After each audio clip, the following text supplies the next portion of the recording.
Hello there, you beautiful people. My name is Willow, and welcome back to Supreme Commander Forged Alliance Forever for a 1v1 ladder cast between some average Joe level players on the mapgen. Now, as you may have noticed, I am a little bit inebriated. So if I miss anything, you can blame that, not me. So just sit back and enjoy the pretty colors. Okay. So, getting into player introductions. The click buttons. Fuck you. Just click the fucking button. You all are so beautiful. I love you so much. Okay. This is already off the rails. We're fucking like 20 seconds. Okay, introducing the players. Red player in the top right hand corner and blue player in the bottom left hand corner. Starting first land, a UEF player going for this early approach to the game. So many players going first land, quite boring actually. By the name of Kane. Let's see if he can take down his theoretical Abel in the bottom. A Cybran, classic UEF versus Cybran, going first land, yet again, kind of unoriginal, by the name of Dialectician? Dialectician? We're gonna call you Dial, like isn't there a soap called Dial? Or a brand called Dial? Either way, the map! Everybody, there's a map. It's 2,250 mass to reclaim. Oh my god, this is gonna be a disaster. Holy shit. Alright, well, let's see how sober I can get by the end of this. And while we do that, let's go ahead and just... Oh god, this is gonna be so pretty. Look at it. Okay, you know what? Let's track the Mech Marine. That'll be more interesting. We're gonna track the Mech Marine here, guys, and we're just gonna let him do his thing. Oh, that's a rock. Man, that's another beautiful rock, just like all of you beautiful people. Whenever I say you beautiful people, and I know that nobody's asking why I say it because I want to spread positivity, and I want all of you all to know that you are valuable and that you are beautiful. I'm not saying it sarcastically, or I'm not just saying it to say it. Every one of you is beautiful, and you all have so much potential. You all can do so much good. And one good thing you can do today is I recently decided to start giving members a little bit of an early access to my videos. All the videos will still be free, but you can get early access right now if you go ahead and just decide to do something. This Mech Marine is very dead, but you know what isn't dead? Capitalism. And as long as that's around, fuck you, pay me $3 a month. You can get access to every video about a day before it comes out. That's how we're gonna try it for a little bit. If it's a crash and burn and failure, we'll fuck off with it. If it goes well, we'll keep on with it. So if you want access to every Willow cast a day before everybody else and to be able to get the first comment every time, consider joining the channel membership. Now, with my vagrant capitalism aside, let's talk about these players. We have a 2223 or a 1223 and a 1142. So right now, blue is a little bit at a disadvantage, but of course it's ladder. It's very well balanced. The ladder does a really great job. Thank you to the devs for programming such a great ladder. And this scout's gonna fly over. Dielectrician is going to get a full scout of his opponent's base, which is so incredibly valuable. The early harassment out from Kane has been lackluster, hasn't really been able to achieve very much with it. But his proactivity will not go unnoticed, and he has really tried. We have a T1 bomber out from Dielectrician.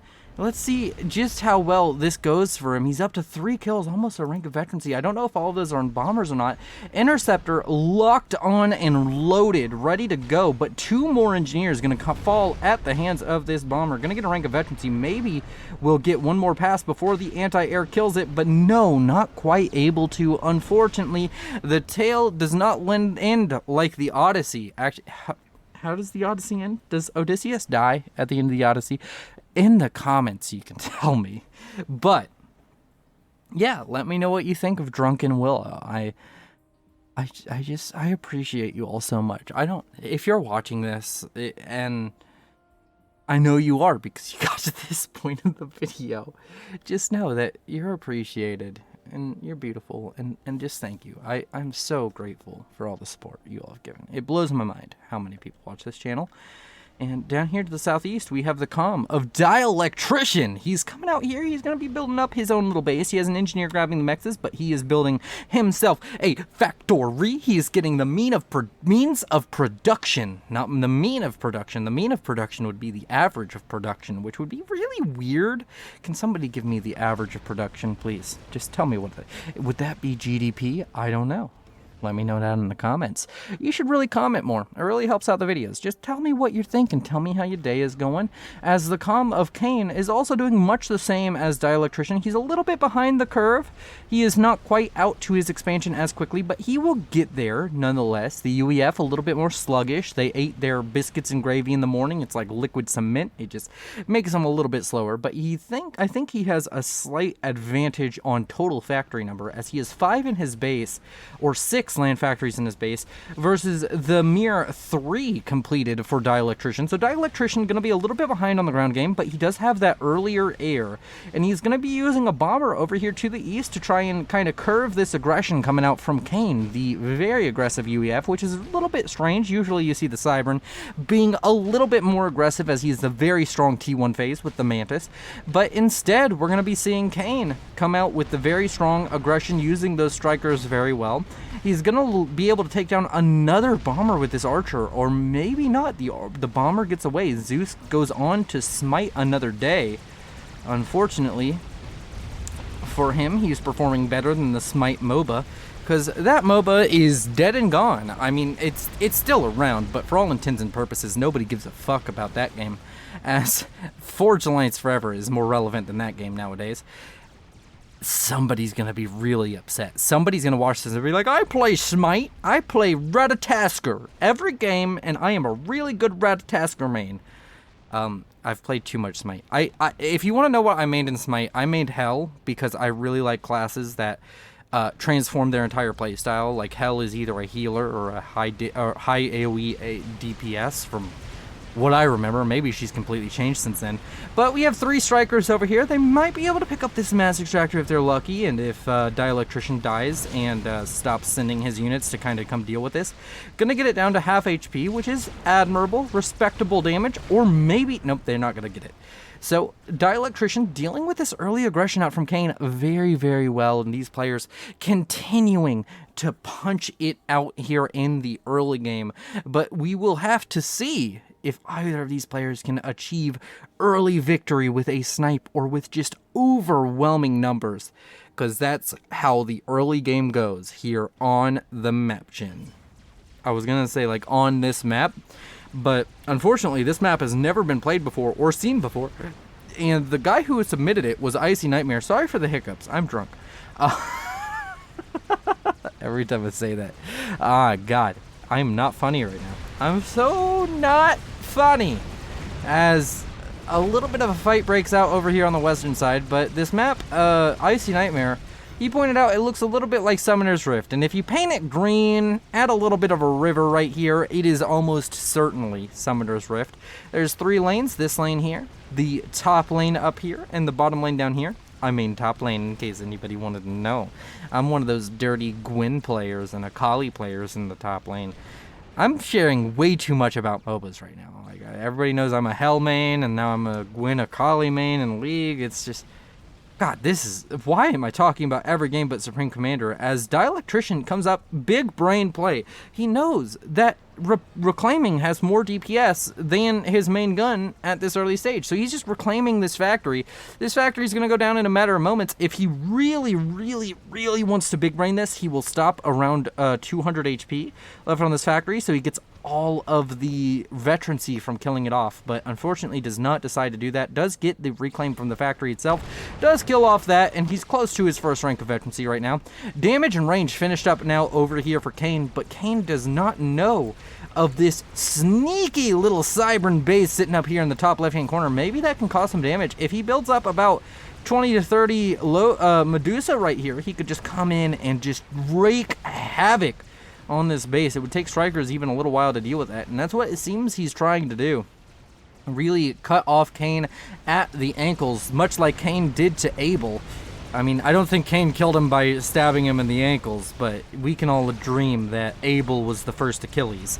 As over here to the east, a large push coming out from Cain, unfortunately ill-fated, as the Calm of Dielectrician should be able to deal with this pretty much by itself, and he does have a few reinforcing units. Cain gonna have to fall back, and I know this isn't how you spell the Cain from the Bible, but I'm gonna make biblical references. I know big words. Don't you look down on me for my intellectual failures. I didn't go to no college. I am a strong, independent Apache attack helicopter, and I don't take no gruff. Somebody is gonna get really upset at that, and I'm sorry. I say stupid stuff when I'm drunk. I'm just trying to be funny for you all. A lot of aggression now coming out from Dielectrician. Dude, I feel bad. I've never casted Cain or Dielectrician before, and their first cast appearance with me is both of them are going to be in a drunk cast. Oh, God. Oh, God, this is so bad. I'm sorry. If you're one of these players and you're like, oh, my God, I get casted by somebody who, like, has, like, I don't know, some form of, I don't, it's so weird to say, like, I was gonna say clout, but, like, I'm so shit. Why do you all watch? I love you all so much. You're great. I mean that from the bottom of my heart. You're beautiful. God, I'm trying to have a dialogue here, and these players just really, really interested in fucking punching each other in the face. So this little proxy base built by Dielectrician is doomed to fail. He's trying to build more factories, but unfortunately more factories is more problems. And those more problems going to result in more reclaim for Cain once he's done cleaning up the trash that is the Cybran race up here in the northwestern corner. And yeah, that's just how it goes so far. And overall, very even match. 75 mass a second versus 87. Let's look at the reclaim numbers. 1.9 thousand versus 2.7 thousand. These players very even in total mass generated. Although Dielectrician quite a little bit ahead in total mass generated. He's up about 8,000 mass generation, and he has a lot more units on the field to show for it. Just overall sitting himself on 7,600 mass in units, whereas Dielectrician only sitting on 4,000, so he just doesn't have the units to respond to this huge run by coming in from Dielectrician to try and get himself some damage done on this northern side. Gonna be a very, very damaging blow over towards Cain.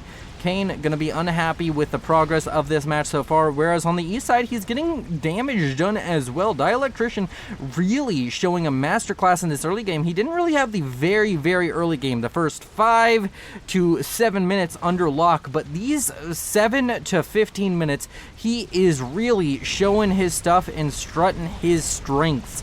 As over here to the east, we have some pillars showing up on the field, and these pillars going to be a huge equalizer. It's like a gun versus a sword over here as the pillars roll through, taking down swaths of mantis, each and every one of them.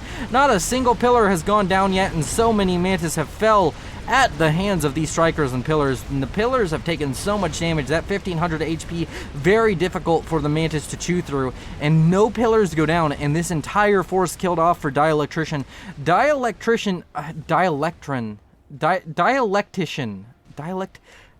I don't like your name, Dial. He's up to T2 tech already as well. He's working on T3. He's trying to completely skip the T2 phase, or maybe he's going to get some T2 production with some support factories, but he wants T3 very, very early on, a very, very heads-up play. Cain massively behind economically, over 40 mass a second behind Dielectrician. Dielectrician looking very, very strong at the 15-minute mark as we are about to crest, and he is just doing very well for himself. We even have a T1 bomber out on the field over here assisting this force. He has a lot of air force. He doesn't quite have the air advantage, but if he wanted to, he could pick an air fight and really cull down the numbers of Cain. Of course, maybe not the best idea, as he could just always focus on getting up a little bit larger of an air force, build another air factories. I believe it's 2 air factories versus 1 right now, or maybe it's 1-on-1. and really go for that airplay. It's really underestimated how value airplay can be in these 1v1s. I feel like T2 land on a lot of these maps is very powerful, but T2 air can also be super powerful. Like, using gunships to raid is amazingly efficient, and they can do very well in raiding as long as you have air control. So don't sleep on those gunships or T2 fighter bombers for simple harassment. Usually they're relegated over to snipes, but you can do so much more than just snipe with these units, and they deserve appreciation, just like each and every one of you beautiful people. You all are all amazing in your own rights, and each and every one of you can do amazing things, and know that I believe in you. I'm sorry if I'm pulling the mic too close to me or I'm having bad mic discipline. I shotgunned a whole bunch of beers and then drank like half a pint of some liquor. Jack Daniels? I don't remember. Fuck, that was like 20 minutes ago. That's in the past, motherfucker. You gotta look at the future, and the future is now, as a bunch of pillars and strikers decide to attack Dialectician here in the middle. Dialectician gonna lose himself an entire factory, and he stands to lose a lot more as the future is looking a little bit bleak. He just doesn't have the T2 forces on the field just yet. He's starting to produce a decent number of rhinos, and he has 4 factories now producing rhinos. Make that 6 factories producing rhinos, and he's working on T3. He's gonna get to T3 a lot earlier than Kane. He's not continuing to eco quite as hard as he was. The mass differential has now closed quite a little bit. Over here to the north, Kane's still sitting on damage and range. Do we have any upgrades onto the comm of Dialectician? He has speed and range, so both comms sitting on a gun upgrade. Could be a lot of action kicking off here soon, but both sides deciding to take it slow, take their time, build up their forces, and get ready for a large assault or a large defense, depending on who is the aggressor first. Now, let's talk about other things, like you. Why? Go down in the comments. Tell me why you watch this channel. What makes you happy to be here? Do you just watch it because it's FAF content and you're a little bit starved for FAF content? Guile doesn't upload as much as he should, probably, or as much as he could, as much as I do, I guess is what I should say. Guile is a great content creator. No shade towards him. He's awesome. Or do you like the personality? Do you like the differences between me and Guile? I want some feedback. Let me know. And if this just sounds like drunken ramblings, completely ignore all of that, as we have a huge fight about to kick off over here in the east as these pillars and strikers start to push forward on a mainly Mantis forest. There are some rhinos in the background, and there are some rhinos that are going to show up relatively soon. Let's go ahead and get the icons and health bars here for you. I have to be a little bit careful. May lose this here soon. I know that you all like having the icons and health bars. It is a lot harder to do, and when I'm drunk, it's even harder. So I hope you appreciate it, because I'm about to fuck. Okay, did not mean to mess that up. I'm just struggling right now. Anytime you move the camera or do anything with the camera after you turn off free cam, it returns to normal cam. And that's the reason why I don't normally have health bars on, because if I like let go of the middle mouse wheel at all right now, like I did right there, it resets and it just doesn't look as good. So what we're gonna do, we're gonna get right here. Large assault now coming out from Kane, and he's just really plowing through these defenses and really making a statement.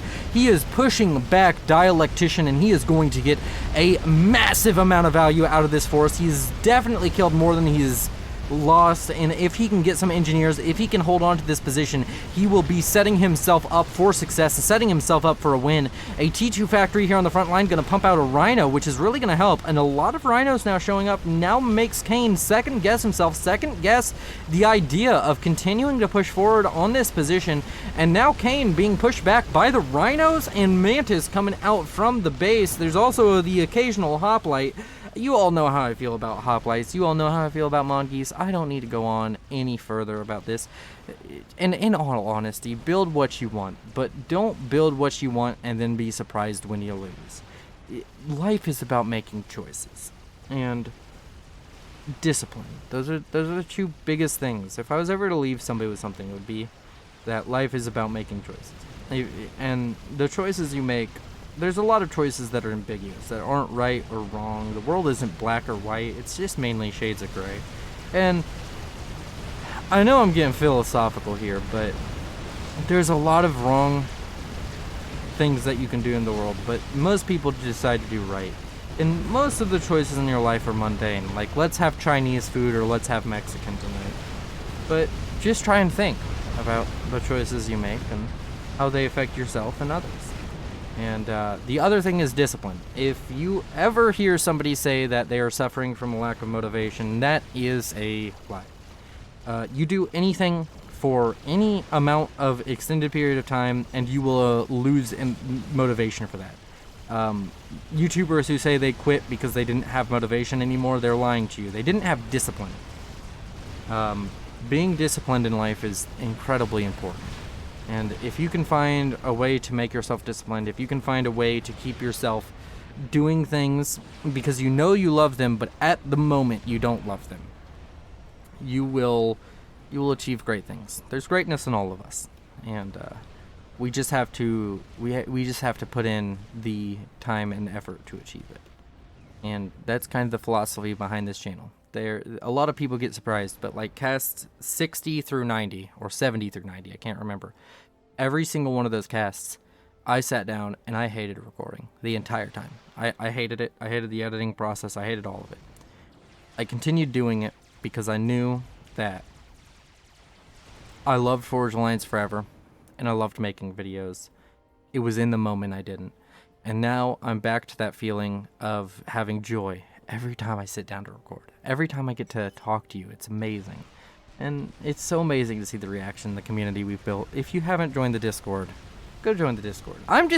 When I'm drunk, I'm just here to spread positivity. I'm very much so an I love you drunk instead of an I hate you, let's fight drunk, aren't I? I'm probably getting annoying at this point, but hey, if it even makes one of you all have a better day, it was worth it. So, this shit video brought to you by Willow Salt Mines Incorporated. Whenever I make an LLC, it needs to be the Willow Salt Mines. That needs to be the name of it. I wonder if that's already an LLC, but if it's not, that has to be the LLC I create. It'll be great.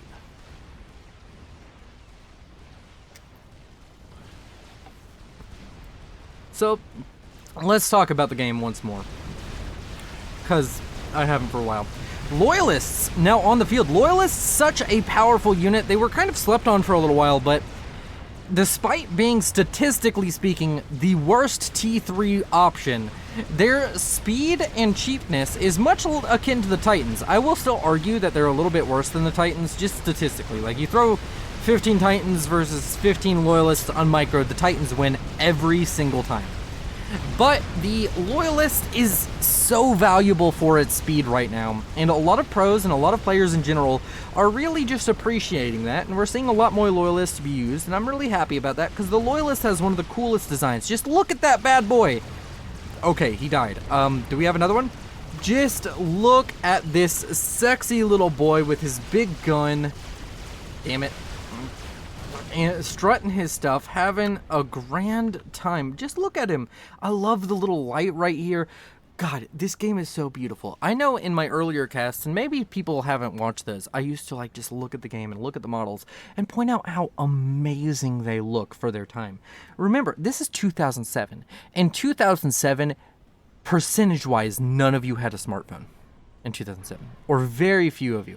There was a lot of people in 2007 who still only had a house phone. I didn't have a smartphone until 2014.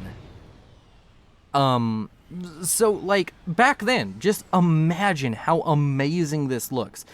Computers are amazing, and what they're able to do is just so much more. And it's good to appreciate the little things sometimes, and the spectacle of this game is so beautiful. Just like, look at all of these models. Somebody spent hours upon hours making this Titan model, and these Pillars models. Even the T1 models, people like just spent so much time, and it looks good. It holds up nearly 15 years later, if not already 15 years later. It holds up to this day. It's such a good game, and I think we lose appreciation of that and appreciation of what Chris Taylor achieved. Very few games from 2007 are still around.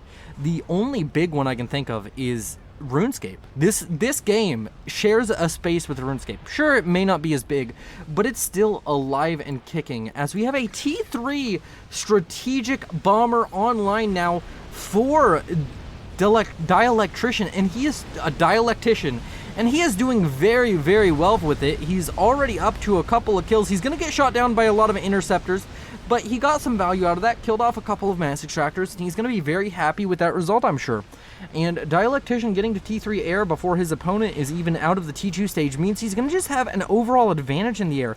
He gets out a few more ASF, he shuts down all of the airplay out of Kane, and he can get a lot of value out of this. He's still been ahead economically this entire time. He is coming up on 60,000 mass ahead of his opposition. He's already passed the 50,000 mass ahead, and he is just doing very well. He just needs to find his footing and really just come out and punch Kane in the face.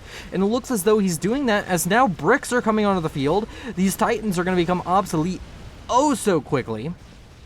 And right now, Kane, he has the economy to spam Titans, but he doesn't have the economy for experimentals, and Dialectician is at the economy for experimentals.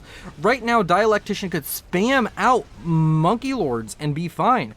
Instead, though, he's opting for one engineer, building a Scathis incredibly slowly. And by incredibly slowly, I mean that. 133 minutes. This game would have to go on for more than 2 hours longer.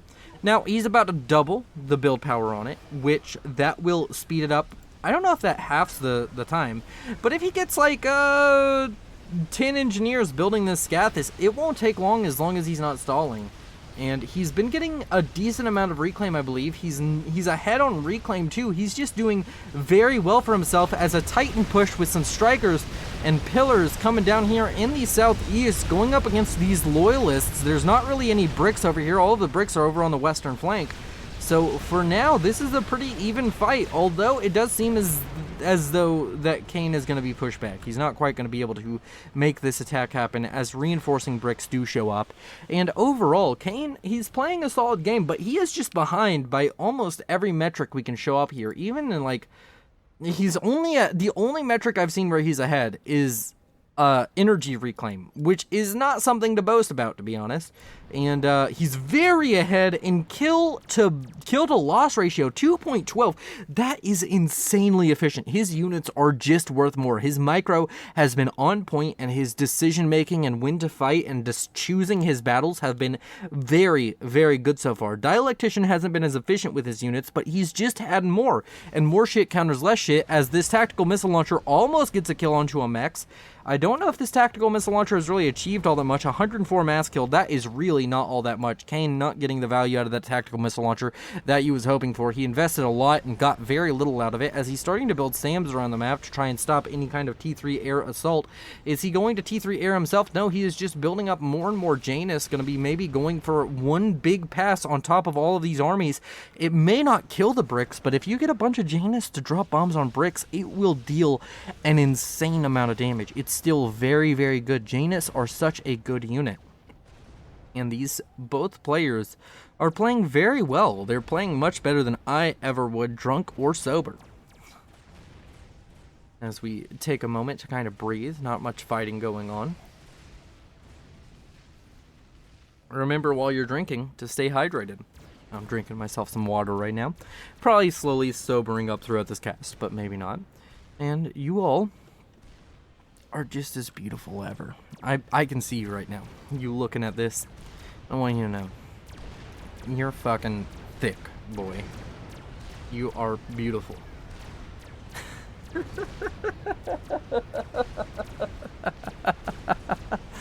Oh god, I hope this is entertaining to somebody. But if it's not, that's okay. Does a large bombing raid over here, trying to kill off some tactical missile launchers, or tactical missile defense. Unfortunately, unable to get even one of these. If he was able to kill off those two tactical missile defense, he would still have struggles, because there's a third one here that covers both of these mexes. And unfortunately for him, none of them goes down, so he's just going to be wasting more and more mass on this tactical missile launcher, which has really just achieved him nothing. But he's caught up quite a little bit in mass generation. He's got the T3 mexes. He's not too far behind. When you're talking 244 versus 280, 290, the difference is not that big. Percentage-wise, it's minuscule. So both sides having very large economies, both of them at experimental phase of building. 2 engineers just constantly assigned to building this Gathis. The over 50 mats a second, little bit suspect coming out from Dialectician. Honestly, if you're going to go for a Scathis this early, you need to commit. You need to turn off some of your factories, build up a little bit of a turtle, and just go for the Scathis and decide you're going to win on that. Otherwise, you're playing it a little bit risky, but maybe he's still ecoing up. Maybe he's still trying to get up a couple more T3 mexes, so that way he can afford it a little bit faster. And if that's the case, that might not be the worst idea in the world. Do we have anything spicy being built as of just yet, other than that Scathis? No, not really seeing it just now. But both sides playing extremely well, as I said. Sure, maybe they're not at 2K level, but these players are indicative of like the top 20-30% of the FAF player base, and they're showing it here as they both have really seamlessly transitioned from T1 to T2 to T3, and now we're getting to that stage where we're about to start seeing experimentals. I'm sure a Fat Boy or something is going to be started up by Kane anytime now. He's kind of fire-based up here, which is not necessarily a bad idea. He doesn't really have to commit units up here as long as he's a fire-base. He has a few Percivals, but that's just an insurance policy, and he really doesn't have to fight over here, as there's really not really any pressure coming out from Dialectician. Stealth finished up now for Dialectician. T3 finished up for Kane. Both sides still just holding their own, having a decent time. And over here to the east, yet again, maybe some more action kicking off between the UEF and the Cybran. Anything major gonna happen? The Percival's gonna take some pot shots from max range. Ugh, I cannot speak. And currently we're looking at a pretty engaging battle. It seems as though Kane is really committing to this, and he's killing off quite a few bricks. He may be able to get some permanent territorial gains here as he's just pushing forward. He's really not losing much. Those parashields proving invaluable at the moment, and he's just gaining a lot of territory, pushing back Dialectician, who just doesn't have the forces here to deal with this. Every time his forces are firing at anything other than a Percival, it's a loss for him, because the Percivals are just blapping away, killing off all of his units. And unfortunately now for Dialectician, he's been pushed off this bottom area. He's lost 6 mexes in total from that. And those 6 mexes on the other side, they're T2 going T3. It seems as though Kane really coming back, and Kane may overtake Dialectician if he has the time to eco up, but Dialectician's just done a lot better on the eco. He's starting to build a megalith, and he's building it so quickly. This Scath is kind of abandoned at 1/9 completion, or just below it, for the megalith. The megalith, if it comes over here to this eastern flank, kills off the mass majority of the Percivals. Could be huge. A strat bomber coming in, a revenant starting to deal damage onto these Percivals, and it may not look that bad because he has a lot of Percivals in the area, but every strat bomb that lands is going to get a lot of damage done, and these Percivals are going to be really hurt. So when the full health bricks show up onto the scene and they just start blapping away, it won't matter that the Percival has more alpha damage. All that will matter is the total HP pools involved in the fighting. This brick, very ambitious, but unfortunately going to die for his ambition. May take out 2 whole Percivals by itself. Is it going to manage it? Almost. This Percival down to a couple shots from a brick to kill, and it does go down. And now the fighting continues between the Percivals and bricks.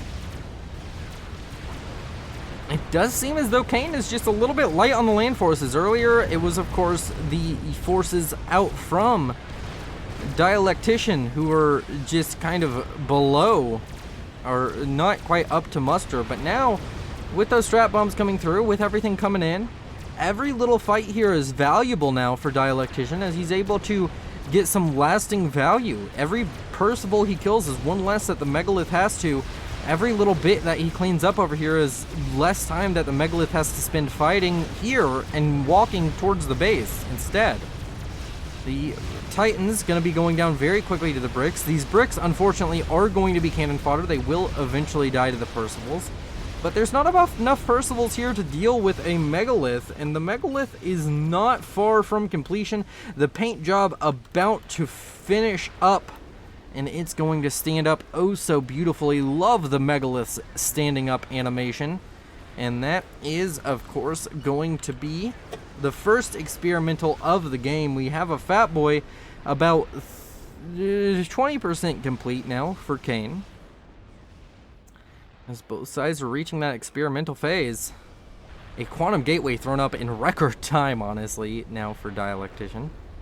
And is he going to start building up a bunch of Rast Boys? The future will tell us.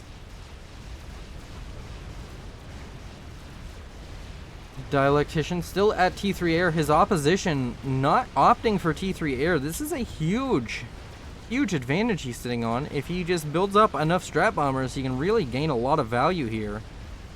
I don't know if he's scouted Kane or not, but he has not scouted anytime recently. A huge blunder coming out from Dialectician. If he throws a scout over the main base of Kane, sees that he doesn't have T3 Air, it's a very easy thing to do, is just build up a bunch of Strat Bombers and really just go to town with them. I think he's giving Kane a little bit too much leeway here. He's giving him too much respect, as Kane just not going for T3 Air, and he should be punished for that. But we'll have to see if Dialectician can make that happen. As down here to the east, he has a good cohort of bricks over here and a Megalith ready and willing to strike at this Percival horse as it moves forward. Needs to make sure the micro on the Megalith is good. He wants to try and stay out of range of those Percivals as long as possible and keep his bricks in the front line fighting. As the Megalith starts to fire, a lot of value coming out from this giant crab boy.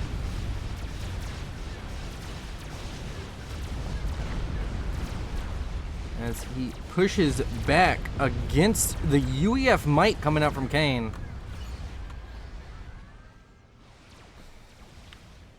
Ooh, now you all feel drunk with me, don't you? Okay, I'll stop that.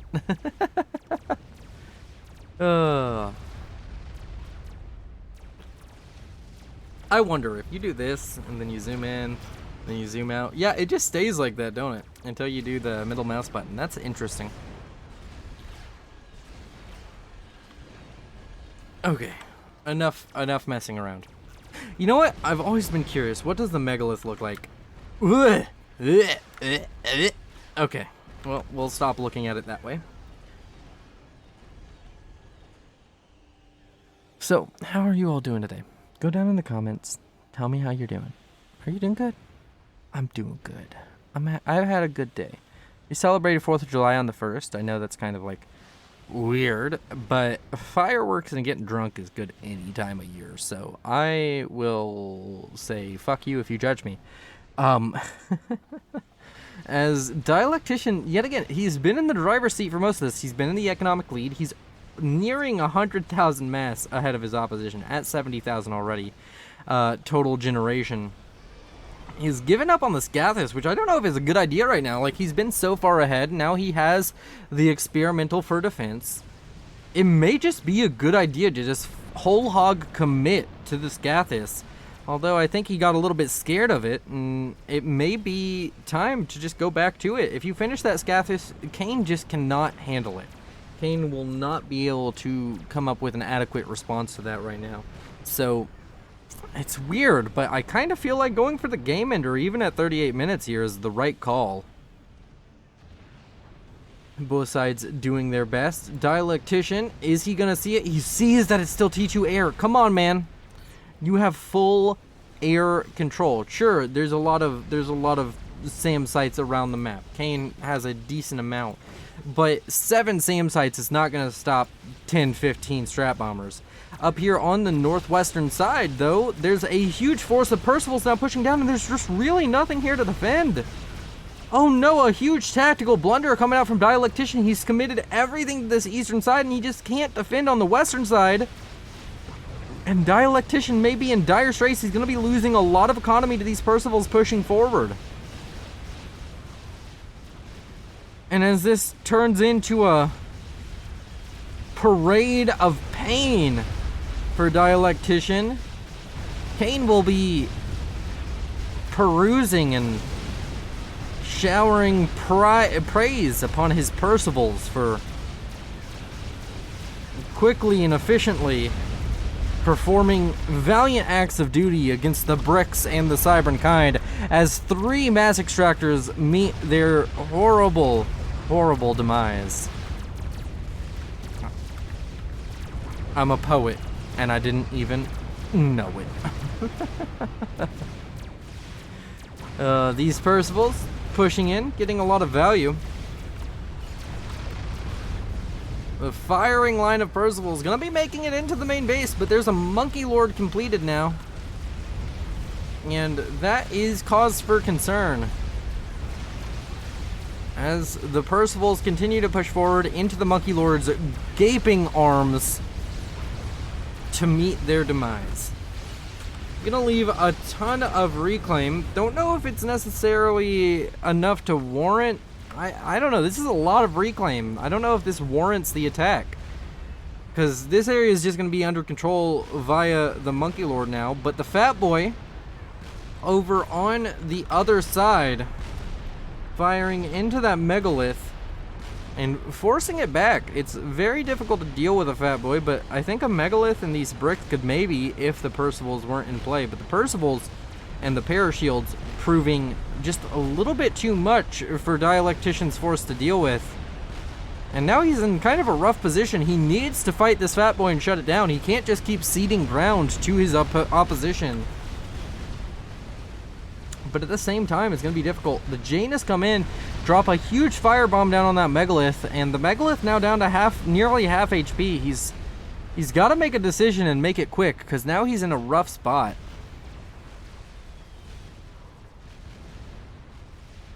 The Monkey Lord over here, the Megalith still taking a lot of fire as my voice cracks from the opposing Fat Boy. And it's just seeming a little bit desperate now for Dialectician, as he has been forced back. He's building a lot of experimentals, and he's building them quickly, but is it going to be enough? There's so much now coming out from the base of Kane, and Kane has now taken the mass advantage in generation eco, but he is now behind. He's still massively behind in total mass generated, and reclaim, he's got half, less than half of Dialectician, who's just been doing a very good job on reclaim. And now this Fat Boy push with all these Percivals, it's looking dangerous. The Megalith has gone down, and the Monkey Lord has to fall back with a couple of bricks. It's really is a haphazard defense, and it's starting to look as though Dialectician may just collapse. He's starting to build a bug for base defense. Is that going to be enough? He has another Megalith finished up. May want to send that out. Just have it in the area, so that way you can push with double bug on this force. You can kill off the Percivals and the Titans very quickly. There's not enough here to really alpha strike 2 Monkey Lords. But it's going to be difficult now for Dialectician to deal with this large push now coming out from Dialectician. He still hasn't had time to rebuild over here. He is getting a lot of reclaim from it, I would assume. But Dialectician just really far behind now, as Kane is coming in and he's just gaining territory little by little, fighting for every inch. And Kane putting on a masterclass of how to use the UEF land forces here. And it's just starting to look a little bit desperate for Dialectician. Percivals with their massive volleys there. And just huge fights breaking out over here on this eastern side.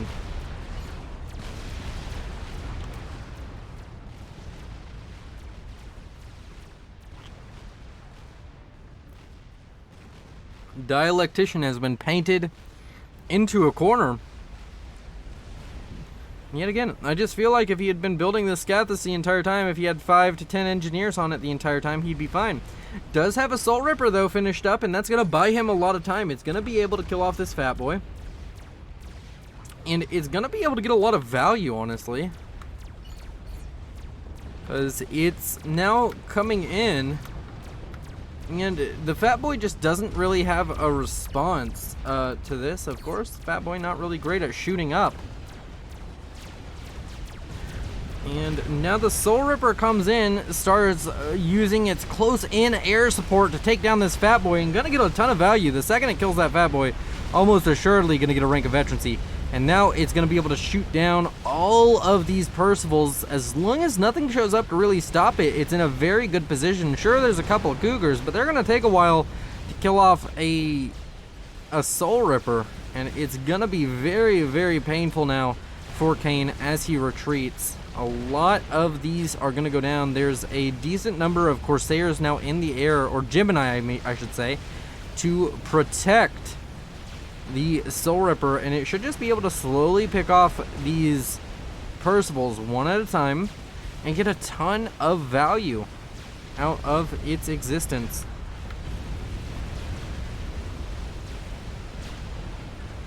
And that's going to push back Kane all of the way. There's two Monkey Lords also able to maybe push with this Soul Ripper, which is very healthy.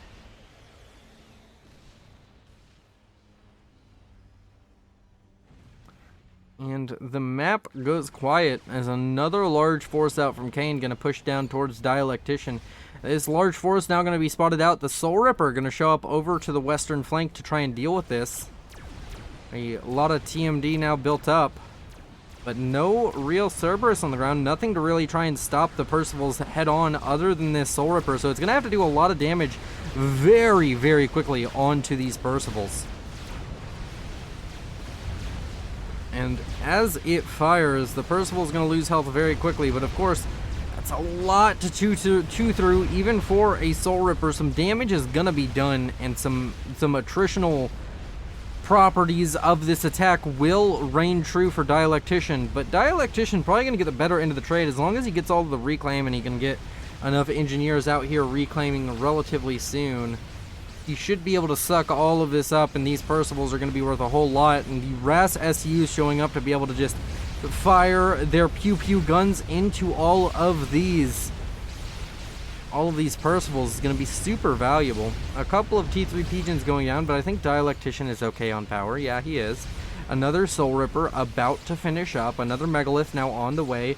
Over here to the east, we still have two Monkey Lords sitting around here. Needs to maybe try and fight a little bit harder to just make sure he has complete control of these two experimental wrecks, because those could be huge.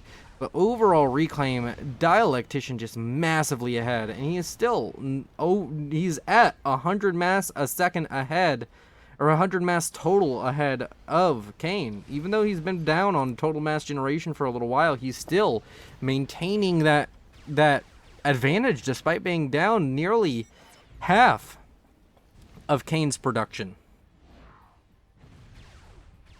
That's another Soul Ripper online. Two Soul Rippers, very formidable for us. It's going to be difficult to deal with all the SAMs on the map, but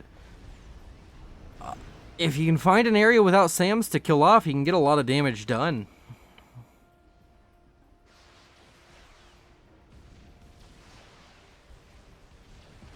I'm going to go ahead and speed it up a little bit. Not all that much is going on. Just +1 for now. You know what, +2. +2 will be fine.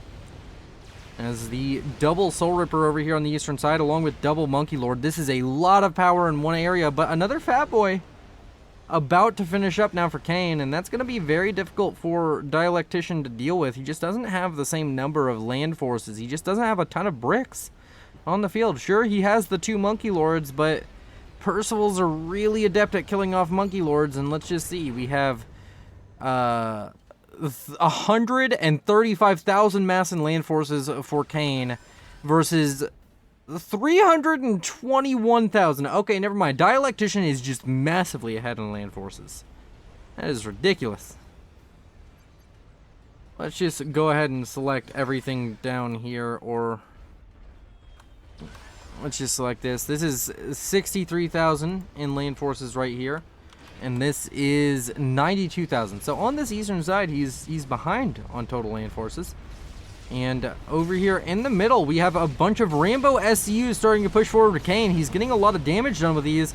killing off a bunch of tactical missile launchers. He may even be able to push forward a little bit more, but getting a little bit shy, falling back. As both sides kind of just trying to gain position, trying to gain the smallest of advantages so they can feel like they can push. Both sides kind of doubting themselves. Maybe once this fat boy is done, which it already is, and it reaches the front, which it's about to, he'll feel confident to push up. That's a lot of Percivals with that force. That is 52 Percivals. If that is not a scary sight to see, I don't know what is. Is T3 air finished up? No, still not opting. No, he has T3 air. He just built a second HQ for it. Although not very many ASF out on the field. So these Soul Rippers could come forward and try and fight. Kills off a couple of SAMs in the middle. And as we slow things down again, factories going down here on the eastern side. A Megalith, 2 Spiders, and 2 Soul Rippers. Will it be enough?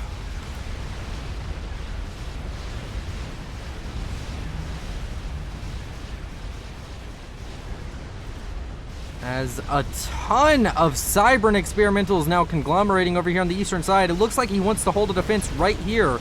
He wants to force the Fat Boy and the Percivals to push forward. And it does seem as though Kane is more than happy to push forward with the Fat Boy now. He's going to start firing into the conglomerated group of bricks and these 2 Monkey Lords, but is that going to be enough? I mean, this Fat Boy is going to go down very quickly. The Soul Ripper is also taking a ton of damage, but the Fat Boy goes down, and it just seems as though Kane doesn't really have a response to these Soul Rippers. The Soul Rippers are so powerful. One goes down to a bunch of Cougars, but the second's still in the air, getting a lot of value. It drops, it even kills off maybe a couple of Percivals with its drop damage. Although if he can secure this reclaim field, it'll be huge. Don't know why he's falling back so hard with the Megaliths and the Monkey Lords there. Really not confident in his ability to fight all of these Percivals, but he has a decent number of bricks, and the Monkey Lords and Megaliths, as long as they're not focused down one by one, which I'm gonna guess they could be, should be able to get a lot of Percival kills and should be just fine. This Soul Ripper still in the air at 4 ranks of veterancy, 100 health a second, very difficult to deal with. Killing off more and more Cougars. It may get 1 more rank of veterancy before going down. If it can get that 5th rank of veterancy, will be hugely valuable. But it seems as though the Cougars may be able to take it down. And this combined experimental defense looks like it may be enough. Only a 1214. Oh, it gets the rank of veterancy, 10,000 HP. It's almost assuredly going to survive this. Although there's a lot of engineers on the back line now reclaiming. If he can shut those down and get into the reclaiming field himself, this could be huge. As this is an absolutely massive reclaim field, 120,000 mass to be reclaimed. Needs to kill off those T1 engineers and needs to kill them off now. Needs to stop any reclaim from going to Kane, as he has won the fight. And he has so many experimentals on the field, it just feels like he should be able to push. Sure, there's going to be another Fat Boy done, but you've killed 2. You can just continue. You've killed 2, you've kept your Monkey Lords relatively high health, and the Megalith is relatively high health. You can just run it down. Dialectician still playing a little bit scared. Still working on this Scathis. At this point, it feels like a waste of mass. He hasn't really thrown enough mass at it to make it worth it, to finish it in 20-30 minutes, and he hasn't abandoned it and reclaimed it to just throw it into a bunch more experimentals. It's a very difficult situation, I understand, but it seems like a huge blunder still throwing mass into it whenever you gave up on it so easily earlier. Another Megalith done. A large push of Percivals over here. How many is that? That's 32 Percivals coming over on the western side, and almost, yeah, Dialectician should just know that this is a bunch of Percivals. Send a Megalith and kill it off because they're coming in single file. Dialectician just trying to play. He's playing very defensively, even though having so many more experimentals on the field.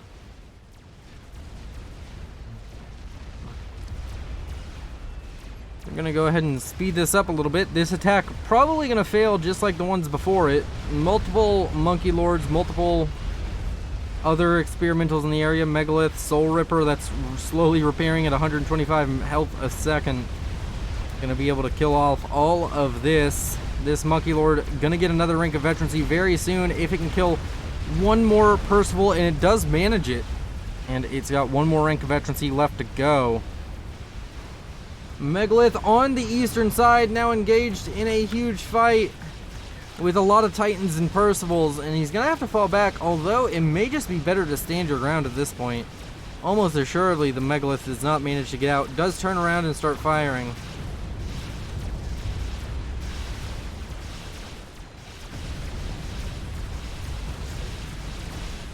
And the Megalith gonna take a lot of damage and is gonna try and run away maybe, but not quite able to make it happen, as the damage is piled in from these Percivals and these Titans. Fire starting to brew on the Megalith, which means it's very low on HP, and down it goes. Takes down a couple of Percivals with its death explosion and fall damage. And Dialectician, he's holding for now, but the question is, how long can the man hold? Another Fat Boy on the field. What happened to his second Soul Ripper? Is it still kicking about? I think he got shut down. If it did, where? Because I don't see it.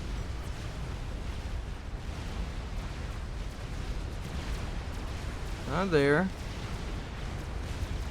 That's one Soul Ripper. Did he already reclaim the first one going down? If he did, that's interesting. But yeah, second Soul Ripper is nowhere to be found, so it must have been shot down, and this is the only wreck around, so guessing that's it. Megalith, although a Fat Boy about to stroll into range of the Megalith, which is a horrible, horrible decision coming out from Kane. The Megalith just needs to push forward a little bit further to fire onto that Fat Boy, and it's now able to. A couple of Parashields going to come in, maybe make life a little bit more difficult. Fat Boy starts to turn around, but as long as the Megalith walks forward, should be fine. And the Fat Boy going to start taking a lot of damage from this Megalith very soon, as long as it doesn't stop moving. And Fat Boy... oh, did it manage to fall back in time? Did manage to fall back in time. Kane saving that Fat Boy to live another day. And the Megalith does a little bit of a pirouette, but not going to be very good, as over here to the western side, another large wave of units out from Kane, managing to kill off an SCU and starting to push down, and there's just not enough.